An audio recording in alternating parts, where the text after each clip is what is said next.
Is Colleen Hoover insane? Is Colleen Hoover insane? I cannot believe the story arc of the movie I just saw last night. Colleen Hoover's regretting you. Okay, what are we doing? Or we?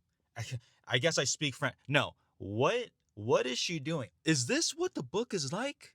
Is this what people are going crazy about in the novels? I what?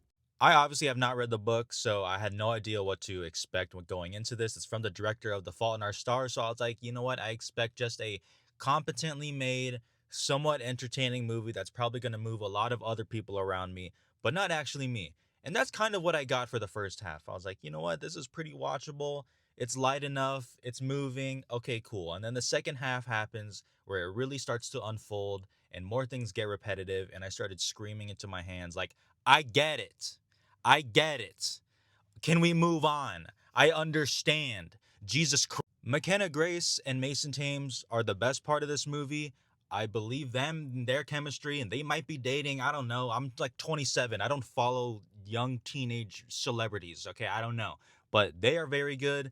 Allison Williams and Dave Franco, two actors I like. They weirdly feel a little miscast. I'm not going to lie. I don't really understand what they were going for. But the story of this movie is insane. Okay, I felt a little icky. Okay, I felt a little icky walking out as someone who is, quite frankly, recently married. I'm like, I just, I can't. I can't. This is a very, very strange movie. This movie did put up a 30-point triple double on all the women in that screening. So, like, fair enough. Okay, I'm happy for you. I think this movie is legitimately insane. I think this movie is crazy.